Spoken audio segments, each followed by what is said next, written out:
Επίσης να σας πω ότι και τα παπούτσια είναι ειδικά για την παράσταση, όπως βλέπετε είναι ρέι, ζητάω συγγνώμη. Αυτά παιδιά ήταν δύο παπούτσια πάνινα. Αλλά κάποια στιγμή πάτησα σκατά,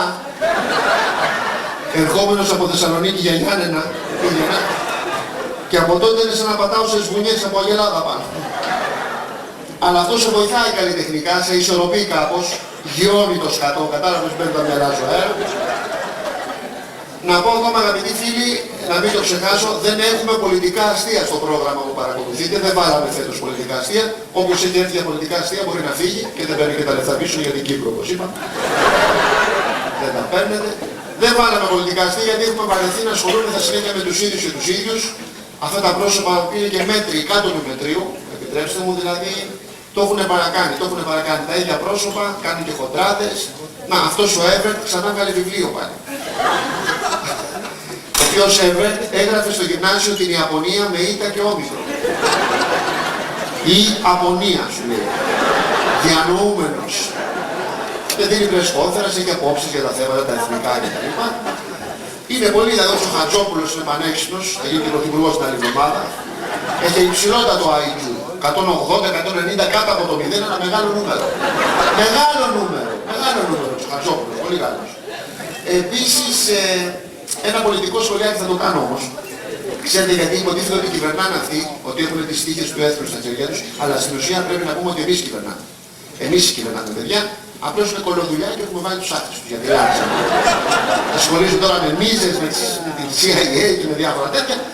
Έχουμε βάλει αυτούς τους άκρες τους και έχω ένα σχολιάκι βέβαια να κάνω για τον ανασχηματισμό που κάνει χθες ο Πρωθυπουργός, θα το κάνω αυτό, είναι καινούριο.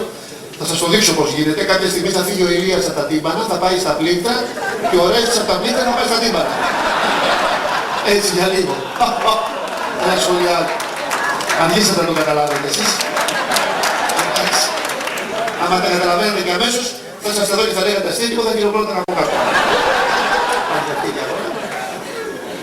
Πολιτικό, άλλο, πρέπει να βάλω άλλο ένα. Έχω μια πληροφορία αγαπητοί φίλοι, ο Τσουκάτος, ο οποίος είναι υπαρκτό πρόσωπο τελικά. Αυτός ο Τσουκάτος, παιδιά, έριξε δάκο στη μούρη του Σιμίτη για να αρρωστήσουν οι ελιές, να ψοφήσουν, να μαραθούν, γιατί θέλει ρετουσάρισμα το σοσιαλιστικό προσωπείο, μετά τον εξευθελισμό του τελευταίου, δεν τραβάει να πούμε και θέλει ρετουσάρισμα. Και το Τσουκάτο θέλω να το. Είναι πολύ διάνοια. Άλλο πολιτικό δεν έχω, ένα πρόστιχο έχω μόνο. Ένα πολύ πρόστιχο που το λέω Σάββατο, μόνο Σάββατο γιατί θα καταλάβω αν πρέπει να γίνει. Η Αγγελική Νικολούλη Χιουγίτικα. Και τη βάζουμε και στο σπίτι μας. Detective μεγάλος, δεν ξέρω αν είδα τις ειδήσεις να ξύνει κάτι πιτέτες σε καμπινέτες μέσα. Να βρει το αίμα. Τι άλλο θα ζήσουμε, τι άλλο. Έχω άλλο πολιτικό, έχω φτιάξει και στο βίντεο ένα. Να το δούμε, να φύγει το βίντεο. Να φύγει το βίντεο, το θέλουμε, να φύγει το βίντεο. Προσέξτε, εδώ ένας απλός πολίτης πάει να κάνει την ενάγκη του στις τουαλέτες της δημόσιας. Διαβάζει τους τύπους να περάσει η ώρα. Αλλά από δίπλα, προσέξτε, δεν σας αφήνει ησυχία. Δεν επιβεβαιώνεται αυτό που λέτε, θα ήθελα να αναφερθείτε σε επίσημη δήλωση, επίσημη προσώπη. Εμείς δεν κάναμε προεκλογική καμπάνια, δεν ξοδέψαμε εκατοντάδες εκατομμυρίων για διαφημιστικά σποτς, το γνωρίζει αυτό ο κόσμος.